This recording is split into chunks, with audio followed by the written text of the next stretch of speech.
നിങ്ങൾക്ക് ഇലോൺ മസ്കിനെ അറിയുമോ?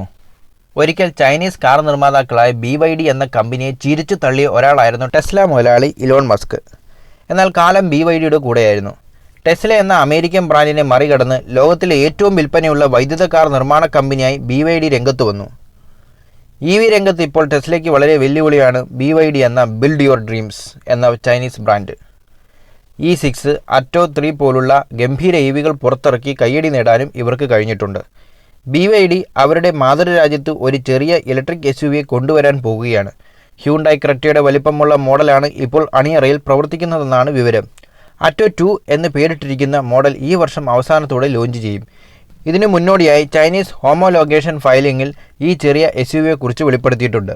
പുത്തൻ അറ്റോ 2 ഇലക്ട്രിക് SUV നിരത്തിൽ ജീപ്പ് അവഞ്ചറിനും ഹ്യുണ്ടായി കോന EVയ്ക്കും എതിരാളിയാകുമെന്നതാണ് വിവരം. അങ്ങനെയെങ്കിൽ ഇന്ത്യയിലെത്തുമ്പോൾ വരാനിരിക്കുന്ന ക്രെറ്റ EVയെ പൊളിച്ചെടുക്കാനും സാധ്യതയുണ്ട്.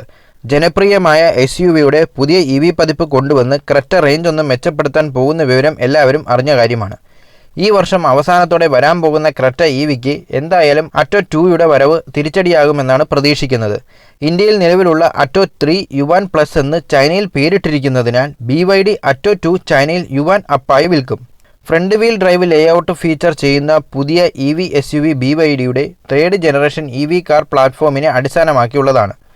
ഈ പ്ലാറ്റ്ഫോം 3.0 എന്നാണ് അറിയപ്പെടുന്നത്. ഇത് BYDയുടെ ഡോൾഫിൻ ഹാച്ച്ബാക്കിനും അറ്റോ 3 ക്രോസ് ഓവറിനും ഇടയിലായിരിക്കും കമ്പനി സ്ഥാപിക്കുക. ഇന്ത്യയിലേക്ക് വരുമ്പോൾ കൂടുതൽ താങ്ങാനാവുന്ന വിലയിൽ അറ്റോ 3 മോഡലിന് താഴെയായി ഇടം പിടിക്കും. എന്നിരുന്നാലും നമ്മുടെ വിപണിയിൽ ലോഞ്ച് ചെയ്യുന്നതിനെക്കുറിച്ചുള്ള സൂചനകളൊന്നും ബ്രാൻഡ് നൽകിയിട്ടില്ല.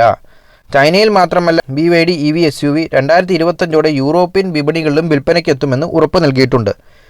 EV SUV left hand right hand drive ഫോർമാറ്റിൽ വരുന്നതിനാൽ അതിവേഗം വളരുന്നതിനാൽ ഇന്ത്യയിലും അനായാസം കൊണ്ടുവരാനാകും. പുറത്തു വരുന്ന വിവരങ്ങൾ അനുസരിച്ച് BYD അറ്റോ 2വിന് 4310 മില്ലിമീറ്റർ നീളവും 1830 മില്ലിമീറ്റർ വീതിയും 1675 മില്ലിമീറ്റർ ഉയരവും ഉണ്ടാകും.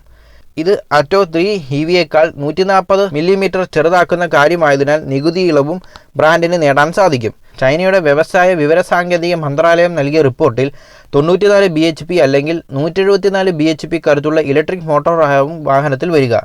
ഇത് BYD ഡോൾഫിൻ ഹാച്ച്ബാക്കിന് സമാനമാണ്. ചൈനീസ് വാഹന നിർമ്മാതാക്കളുടെ തന്നെ ലിഥിയം അയൺ ഫോസ്ഫേറ്റ് ബാറ്ററിയാണ് ഇതിന് കരുത്ത് പകരുന്നത്. ഇതിന് ഒന്നുകിൽ 32 കിലോവാട്ട് അല്ലെങ്കിൽ 45.1 കിലോവാട്ട് ബാറ്ററി പാക്കുകൾ നൽകാനാവും. അങ്ങനെയെങ്കിൽ യഥാക്രമം 300 കിലോമീറ്റർ തൊട്ട് 400 കിലോമീറ്റർ വരെ റേഞ്ച് വാഗ്ദാനം ചെയ്യാൻ സാധിക്കും. EV മോട്ടോറും ബാറ്ററി സ്പെസിഫിക്കേഷനും അനുസരിച്ച് പുതിയ BYD അറ്റോ 2 EVയ്ക്ക് ഏകദേശം 1430 കിലോഗ്രാമും 1500 കിലോഗ്രാം വരെ ഭാരമുണ്ടാകും. നിലവിൽ ഇന്ത്യയിലും വലിയ സ്വീകാര്യത നേടി കുതിക്കുമ്പോൾ ചൈനീസ് ബ്രാൻഡിൻ്റെ ഭാവി ശോഭനീയമാണ്.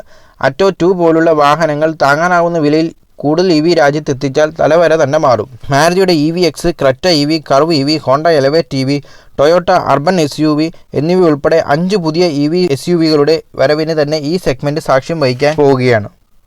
ഏവർക്ക് ഈ വീഡിയോ ഇഷ്ടമായെങ്കിൽ ചാനൽ ലൈക്ക് ചെയ്യുക, കമൻറ്റ് ചെയ്യുക, സബ്സ്ക്രൈബ് ചെയ്യുക. മറ്റൊരു വീഡിയോയുമായി വരുന്നവരെ നന്ദി, നമസ്കാരം.